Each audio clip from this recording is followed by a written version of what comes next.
It wasn't a bombshell headline. It was a quiet decision buried in bureaucracy. One overlooked signature, and suddenly, the backbone of American farming snapped. While pundits argued and CEOs smiled for quarterly earnings calls, Canada flipped the entire system.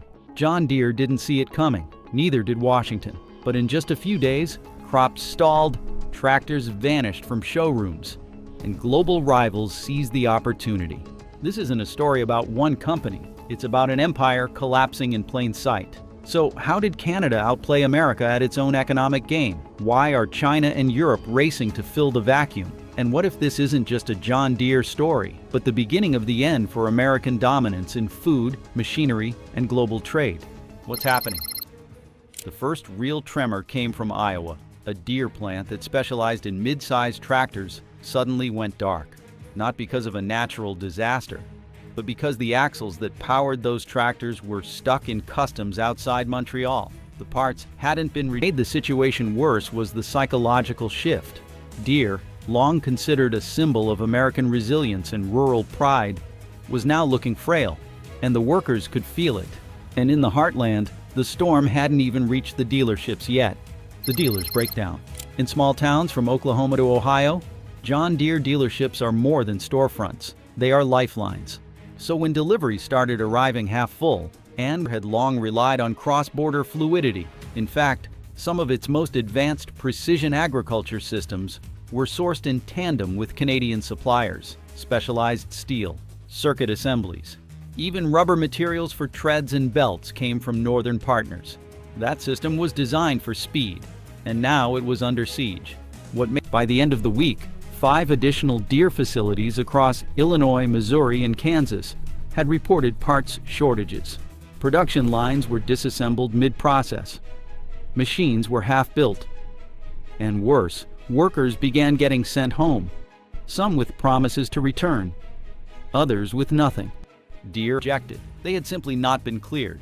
And under Canada's new inspection regime, not cleared could mean anything from a 1-week delay to a 1-month hold. The factory floor froze. Conveyor belts were cut short. Workers stood idle, and a cascade began. When critical components began vanishing from shelves, it wasn't just inconvenience, it was betrayal. Dealers across the country began reporting a sharp rise in back orders. Customers looking for balers, harvesters, and mid-row cultivators were told the same thing. We're still waiting. For farmers, that delay meant missed planting windows. For ranchers, it meant broken promises to clients. And for the dealers, the ones who had built decades-long trust in their communities, it meant reputational collapse. One dealer in rural Nebraska, speaking under anonymity, put it plainly, "We've got the showroom, we've got the brand, but we've got nothing to sell. It's like being a bank with no money." The worst hit areas were those where aftermarket customization had become essential. These were the counties where Deere's newer digital systems required specific updates that now couldn't be installed because the modules were sitting in Canadian warehouses. The result? Furious farmers, empty showrooms, and desperate calls to corporate offices that had no answers. And then the cancellations began. Longtime customers who had put down payments months ago started pulling out. Others moved to competitors, reluctantly. A farmer in Kansas summed it up with grim finality. "I bled green for 30 years, but loyalty doesn't fix a broken planter in spring." And while the dealerships burned, Canada moved its next piece on the board. Canada's chess move, border sabotage. No bombs, no threats, just paperwork. That was Canada's real weapon. Mark Carney understood something most world leaders didn't. In a globally integrated system, bureaucracy is a scalpel. Under his direction, Canadian border inspectors introduced a new layer of compliance for all cross-border industrial shipments. The rules were complex but not unreasonable. Every crate, every pallet, every part, re-inspected, verified, logged. And if there was a discrepancy, even a minor one, it triggered a hold. What this meant in practice was chaos masquerading as process. In Windsor, one of the key border gateways for Deere's North American logistics network, trucks were backed up for miles. Drivers reported wait times exceeding 18 hours. Some shipments were turned around simply for clerical inconsistencies. Others vanished into processing warehouses for extended evaluation. And yet, legally, nothing Canada was doing violated trade law. This was not retaliation, it was reinvention. Carney's move was part of a broader campaign to reshape global trade dynamics, and John Deere had become collateral damage. The company's reliance on just-in-time logistics, cross-border specialization, and tightly wound supplier networks had once been a strength. Now it was a liability. Even more maddening was the media framing. While American coverage centered on disruption and anger, Canadian outlets praised Carney's strategic brilliance. Editorials described the border delays as economic self-defense and a masterclass in policy warfare. Meanwhile, U.S. politicians scrambled for soundbites, with few offering real solutions.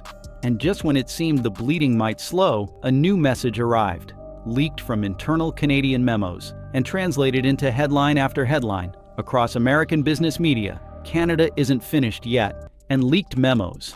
So hit subscribe and stay ahead of the story. Trump's trade trap. When President Donald Trump retaliated against Canada's precision tariffs, it was with the full force of executive muscle. A new wave of tariffs landed hard on Canadian steel, aluminum, nickel, and, most critically, lithium. On paper, it looked like the strongman move his base had been demanding. No more relying on foreign metals, Trump declared at a rally. We're taking our country back. The crowd roared. The headlines were bold, but inside the factories and boardrooms of American manufacturing, the mood was anything but celebratory. The reality was this: the president had just pulled a live wire without checking where it led. Costs didn't rise, they exploded. American manufacturers had long relied on Canadian raw materials not out of convenience, but because they were affordable, accessible, and high grade. Within 1 week of the tariffs being announced, procurement contracts were thrown into chaos. Companies that had been paying $1,800 per metric ton for Canadian nickel were now facing $3,300 quotes from alternative suppliers in Asia, with slower delivery schedules and less consistent quality. Lithium, the backbone of every modern battery, saw its average landed cost rise by over 40%. Even the humble aluminum sheet, used in everything from tractor hoods to engine blocks, became an unexpected luxury item almost overnight. But the financial pain wasn't the whole story. The messaging collapse was even worse. Wall Street analysts began raising alarms. Headlines across CNBC and Bloomberg ran with phrases like tariff whiplash and Trump's trade fire backfires. Manufacturers who had once cheered Trump's America First mantra now found themselves in crisis meetings. On live television, Ford executives admitted they had no contingency for a Canadian supply shock. Tesla, already wobbly, saw its stock plummet 5% in a single day. And John Deere? They stayed quiet, too quiet. But while Trump claimed this was about protecting American jobs, the early data was showing the opposite. Layoffs began quietly across the Midwest, and the second-order effects of the tariffs were starting to metastasize. These weren't just cost hikes, they were structural shocks, cracks forming beneath the surface of America's manufacturing base. And yet, in Moline, Illinois, headquarters of John Deere, the mood was oddly defiant. But that silence in the White House? It was about to echo across boardrooms. John Deere's blind bet, and the collapse begins. Inside the boardroom at John Deere's global headquarters, executives believed they had the perfect playbook. The logic was simple: ride the nationalist wave, double down on U.S. production, and wait out the storm. As one leaked internal memo put it, America will reward loyalty. The company had spent over $200 million retrofitting its plants in Iowa and Illinois to increase local parts sourcing. Canadian vendors were slowly phased out, and leadership touted the move as a bet on American strength. But they weren't betting on strength. They were betting on stability, and that no longer existed.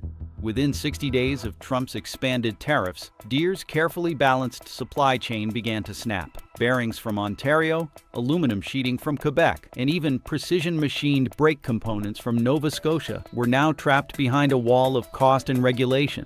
Alternate suppliers in the U.S. couldn't meet volume. Chinese suppliers were priced out due to existing tariffs, and European partners had already begun shifting capacity elsewhere due to earlier trade disputes. Internally, panic began to grow. A second leaked memo, this one from Deere's procurement team, warned that certain component lines would reach critical shortage thresholds by mid-quarter. In plain English, they couldn't build tractors. Layoffs began in Davenport, Iowa. 276 workers were quietly let go under the label of temporary operational restructuring. In Kansas, entire third shifts were dissolved overnight. As layoffs mounted and production goals were slashed, one truth became clear: Deere wasn't too big to fail. They were just too slow to adapt. And while Wall Street was still calculating the fallout, something darker was spreading across the Midwest: silence. Factory shutdown spiral. In Waterloo, Iowa, the factory floor at John Deere's largest tractor plant fell quiet. Conveyor belts were still. The air smelled of oil and dust, but lacked the hum of machinery. Workers stood near time clocks, staring at clipboards posted with names, lists that told them if they still had a job. Many didn't. In total, over 1,500 workers across Iowa, Illinois, and Kansas received furlough notices in the span of a week. Some had worked at Deere for decades. Now they were told to wait for further instruction, but the instructions never came. In Kansas, the Coffeyville plant shuttered one entire wing, citing global sourcing uncertainty. In East Moline, production lines that once assembled precision tillage machines now sat covered in tarps.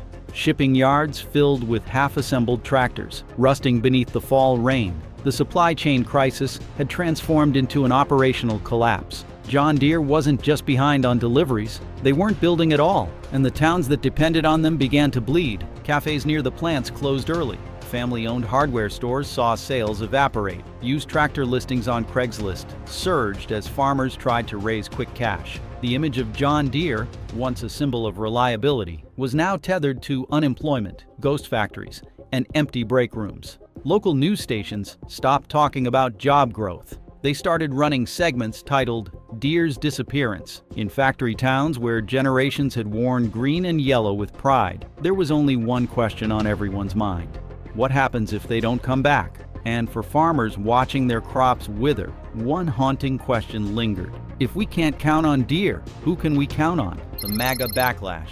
This wasn't just political fallout, it was personal. In the heartland of America, where green and yellow used to be more than colors, they were tradition, an unfamiliar rage was boiling. At first, it started small. One farmer in Iowa stood in front of a dusty, broken-down combine and recorded a video. It opened with a sentence that cut to the bone: "You promised us jobs. You gave us nothing." That video went viral in under 24 hours. And it wasn't alone. From Michigan to Missouri, Midwestern farmers, the very backbone of Trump's political support, began speaking out, not through think pieces or editorials, but through raw, emotional testimony. These weren't political operatives or protesters.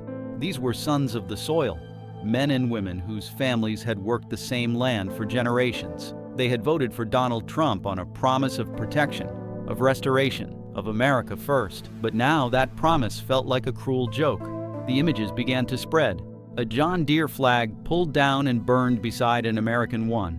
A man from Nebraska throwing his worn-out Deere cap into a bonfire, saying, "This hat used to mean something." At first, cable networks ignored them, but when 1,000 farmers descended on Deere headquarters in Illinois with signs that read, "You sold us out," it became national news. The outrage wasn't manufactured, it was generational. Many of these farmers had already been teetering on the edge due to rising input costs, weather instability, and overseas competition. But Trump's tariffs had pulled the rug out from under them. Equipment delays, parts shortages, skyrocketing prices, and all the while Deere remained silent, or worse, dismissive. At town halls and local meetings, the fury spilled over. One woman in Indiana, eyes wide with disbelief, asked the panel of representatives, "Do they even know what they've done to us? Or do they just not care?" But while the farmers raised their voices in protest, another group, just as desperate, was getting ready to break ranks: the states rebel.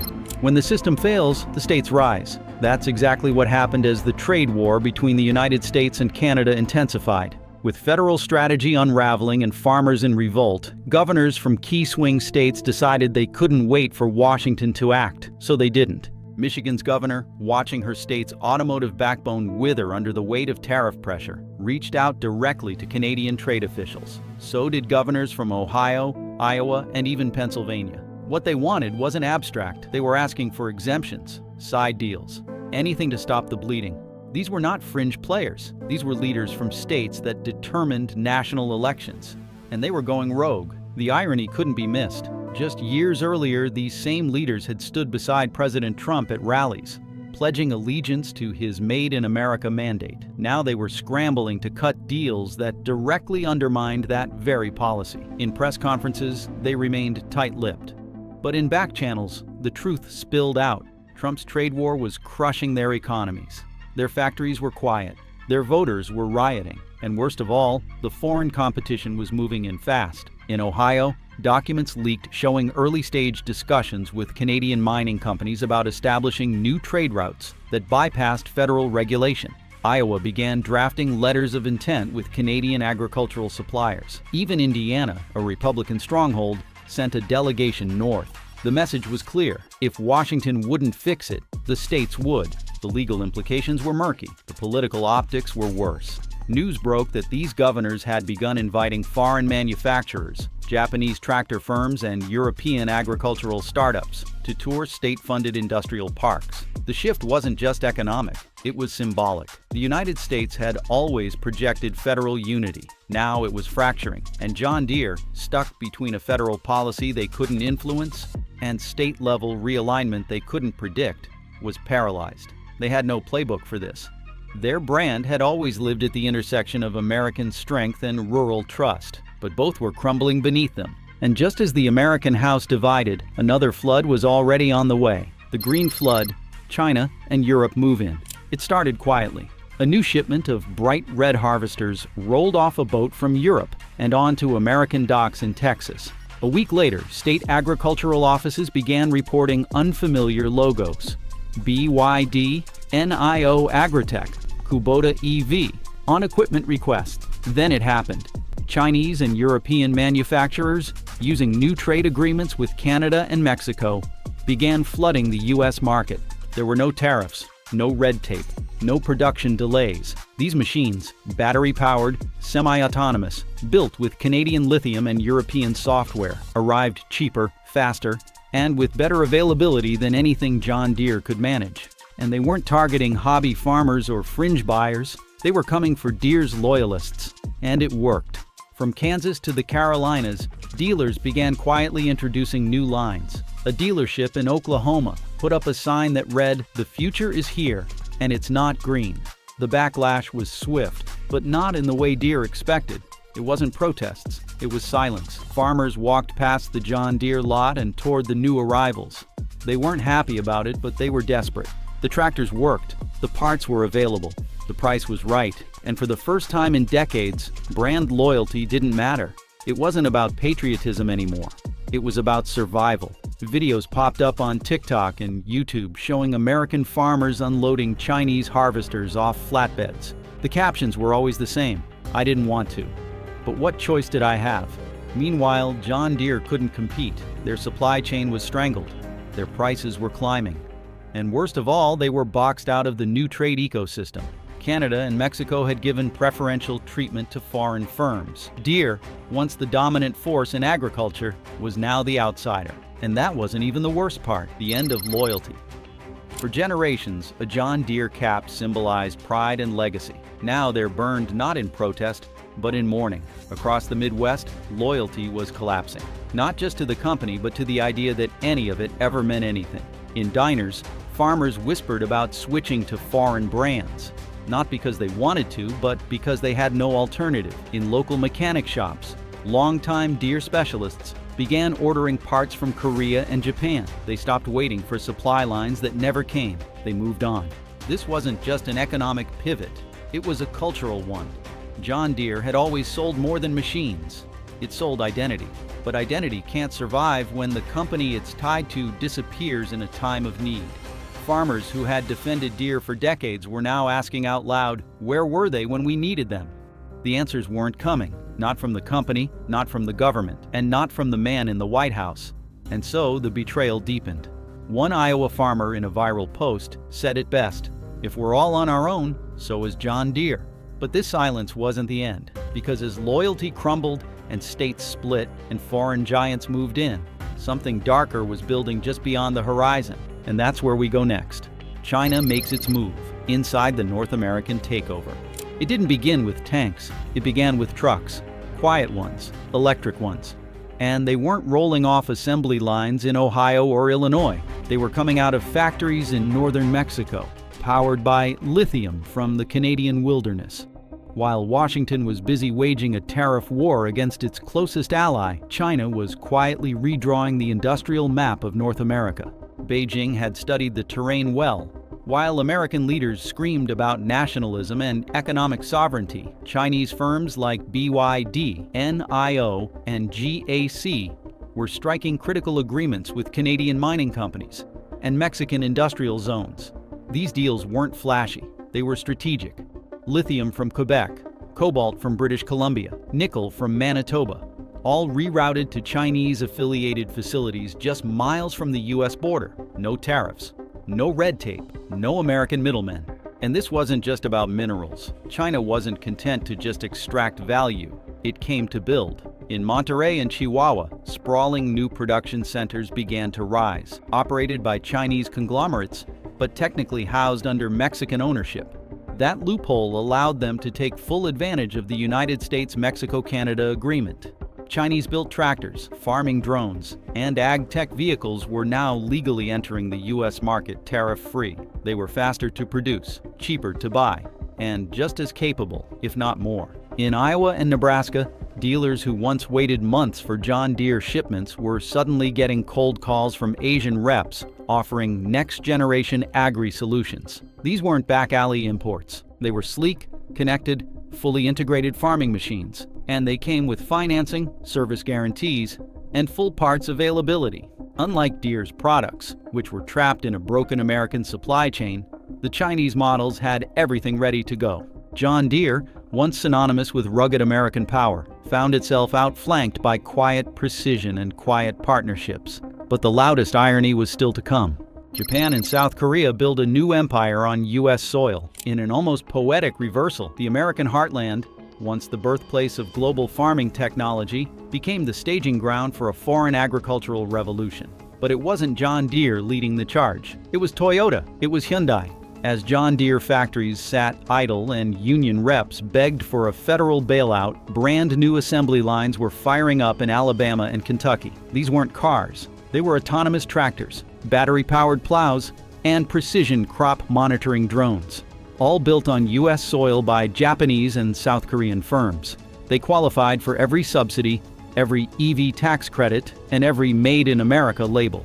But they weren't Deere's. The strategy was brilliant. While Deere was trapped in litigation, legacy software issues, and aging hardware, the newcomers offered smart, nimble, and scalable machines built to integrate with modern farm ecosystems. They came with cloud syncing, predictive maintenance, and seamless app-based control, all things Deere had promised for years but failed to deliver. And unlike Deere's infamous repair locks and proprietary constraints, these machines were open access. Farmers could fix their own equipment again. That alone was enough to shift loyalties. In one generation, the symbols flipped. Foreign firms became job creators, innovation champions, defenders of the small farmer. And John Deere, the icon of American grit, became a cautionary tale, a relic, a memory.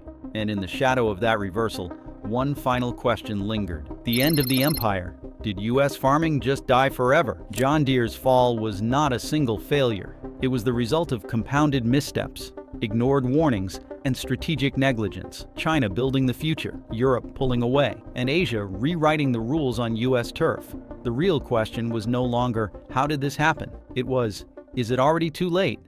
Factories once buzzing with legacy labor now echoed with silence. Whole towns that relied on Deere's presence were evaporating economically. And the next generation? They weren't applying for jobs in Moline. They were learning coding for farming drones imported from South Korea. Every thread unraveled in plain sight. Each policy, each press release, each missed partnership had chipped away at the Green Giant's foundation. And the world? It did not wait. The world isn't waiting for America. It's already moved on. John Deere didn't just lose a trade war, it lost the future. The next question is, who's next? Drop your prediction in the comments and subscribe if you're ready to see the rest of the empire fall.